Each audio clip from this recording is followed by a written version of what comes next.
Good evening, everyone. Tonight, I'm going to go over common risks and safety concerns for home healthcare workers and give tips for staying safe and avoiding things that trigger illness. Home healthcare practitioners are increasingly in demand, and our work is tough. If I can give you an analogy, we're like a group of seasonal workers, planting seeds of medicine and therapy, of cleanliness and of cheer. We work for a period of time in the lives and spaces of others, and when our job is finished, we move on to the next job. Obviously, we need safety measures. It's important to always wear gloves so that diseases cannot be transmitted by contact with blood or other bodily fluids. A patient may come down with the flu or catch a common cold. It might be impossible to avoid being exposed, but you can minimize the chances. Don't hesitate to wear a protective mask in these cases. You may even wish to wear a disposable gown. The last thing you want to do when you're done with a shift is to give any germs or illnesses a ride home with you at the end of the day. Of course, you should wash your hands if you are responsible for preparing food or after you use the bathroom. That's for the patient. But think about yourself. Wash your hands before you take your own breaks for meals and before using the bathroom. Wash them if you come into contact with tissues or medical waste. Use gloves or wash your hands whenever you position, feed, or bathe a patient. In addition to avoiding infection, you'll want to avoid accidents. You'll want to have gloves and probably a cap or hat and maybe other protective gear. You'll want to be aware of anything that could harm you, such as certain insects or chemical residues. It's similar when going into a patient's home.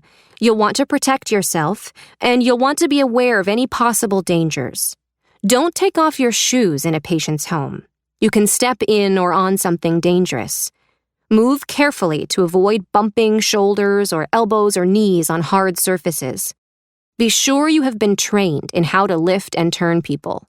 Speak to your supervisor who can ensure that you have proper equipment. At first, monitoring every move you make, you may feel like a robot, stiff and unnatural. But after a while, these habits become second nature. Be careful when you handle sharp things. Especially be sure to dispose of needles properly. If you accidentally stab yourself with a used needle, wash the area thoroughly and contact your supervisor. You may be advised to go to the doctor or hospital. You need to give considerable attention to your own general self-care. You need to get enough sleep, at least 6 to 8 hours, to eat regular, healthy meals, to exercise, and to relax. Drink a lot of water. It's important to find ways to deal with stress. It's important to stay current with certain vaccinations, so make sure yours are up to date. I also want to remind you that often we have to deal with patients' moods. If a patient gets new meds, especially psychiatric meds, watch out for reactions. Some medications can induce anger or depression or cause other side effects.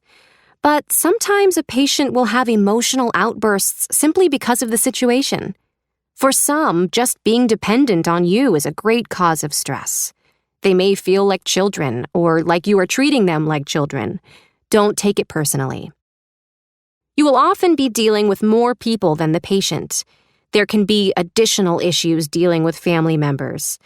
First, don't let them distract you from your duties. Second, take precautions with them also. Wash your hands after coming into contact with one person and before coming into contact with another. Anyone may be carrying germs or illnesses. And be aware that sometimes stress levels are very high. Family members may come in with a smile, but underneath that smile there may be a wild animal ready to strike. Protect yourself legally. Always work through a legitimate employer. There is no legislation that would protect you working on your own from being sued if something happened to a patient while you were with them. Finally, if you travel alone to and from patients' houses, be careful. Always carry a cell phone with you. A GPS unit is very helpful. Have an emergency kit and a blanket in the car. At night, it is safer to stay on main, well-traveled roads than to take side roads. We'll take a break and convene again in about 15 minutes. I'll take questions after the break.